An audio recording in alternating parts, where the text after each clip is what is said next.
नमस्कार, तुम्हा सर्वांचं आपल्या स्टडी पॉईंट या यूट्यूब चॅनलमध्ये स्वागत आहे। तर कालबद्ध पदोन्नती सेवा अंतर्गत आश्वासित प्रगती योजना, सुधारित सेवा अंतर्गत आश्वासित प्रगती योजना प्रयोजनाबाबत वित्त विभागाचा महत्त्वपूर्ण असा GR या व्हिडिओच्या माध्यमातून आपण जाणून घेणार आहोत। तत्पूर्वी तुम्ही जर आपल्या स्टडी पॉईंट या यूट्यूब चॅनलवरती जर नवीन असाल तर आपल्या या चॅनलला लगेचच लाईक आणि सबस्क्राईब करायला विसरू नका। चला तर मग वेळ वाया न घालवता वित्त विभागाचा हा महत्त्वपूर्ण GR काय सांगतोय ते या ठिकाणी आपण जाणून घेऊया। बघा, या ठिकाणी तुमच्या समोर हा GR आहे। GR जरी जुना असला तरी अतिशय महत्त्वपूर्ण आहे। कालबद्ध पदोन्नती सेवा अंतर्गत आश्वासित प्रगती योजना, सुधारित सेवा अंतर्गत आश्वासित प्रगती योजनेच्या प्रयोजनासाठी तात्पुरती सेवा देखील विचारात घेण्याबाबत महाराष्ट्र शासन वित्त विभाग, तारीख आहे 7 नोव्हेंबर 2016। तरी देखील अतिशय महत्त्वाचा वित्त विभागाचा महत्त्वपूर्ण GR आहे। बघा, प्रस्तावना नेमकं काय सांगतोय। महाराष्ट्र लोकसेवा आयोगाच्या कक्षेतील मंत्रालय तसेच बृहन्मुंबई येथील राज्य शासनाच्या या कार्यालयातील लिपिक वर्गीय लघुलेखक सहवर्गातील तसेच अन्य तत्सम सहवर्गातील पदावर तात्पुरत्या स्वरूपात आयोगाच्या शिफारशीशिवाय नियुक्त झालेल्या कर्मचाऱ्यांच्या सेवा सामान्य प्रशासन विभागाच्या सामायिक आदेशाद्वारे या आदेशाच्या दिनांकापासून नियमित झाल्या असल्या तरी त्यांच्या नियमित सेवेची म्हणजे 12 वर्षाची गणना करताना संबंधितांची तात्पुरती अखंडित सेवा देखील नियमित या ठिकाणी सेवेस पाहू शकता। पुढे अपडेट काय सांगतोय, या नियमित सेवेस खरं तर या नियमित झाले असल्या तरी त्यांच्या नियमित सेवेची 12 वर्षाची गणना या ठिकाणी करताना नियमित सेवे जोडून त्यांच्या 12 वर्षाच्या नियमित सेवेची गणना करावी किंवा कसे, त्याशिवाय आयोग पुरस्कृत उमेदवार म्हणून उपरोक्त पदांवर नियमितरित्या नियुक्त झालेल्या कर्मचाऱ्यांना तात्पुरती पदोन्नती मिळाल्यानंतर झालेली पदोन्नतीच्या पदांवरील तात्पुरती अखंडित सेवा देखील 12 वर्षाच्या नियमित सेवेची गणना करताना विचारात घ्यावी किंवा कसे, याबाबतचा प्रस्ताव काही काळ शासनाच्या विचाराधीन होता। सदर प्रकरणी सर्वंकष विचार करून पुढील प्रमाणे शासन निर्णय निर्गमित करण्यात येत आहे। बघा, शासन निर्णय काय सांगतोय।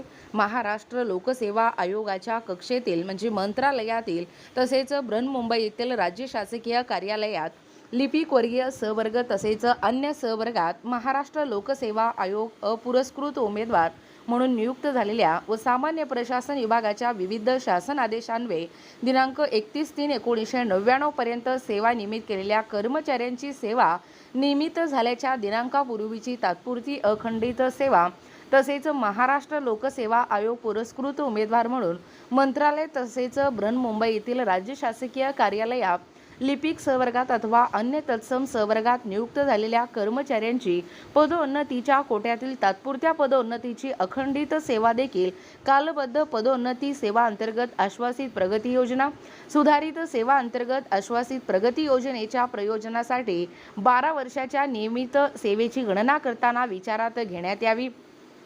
तसेच संबंधित कर्मचाऱ्यांकडून संबंधित योजनेबाबतच्या अन्य अटींची पूर्तता झाल्यानंतर त्यांना अनुदेय योजनेअंतर्गत यथास्थिती कालबद्ध पदोन्नती सेवा अंतर्गत आश्वासित प्रगती योजना, सुधारित सेवा अंतर्गत आश्वासित प्रगती योजनेचा पहिला दुसरा लाभ मंजूर करण्यात यावा।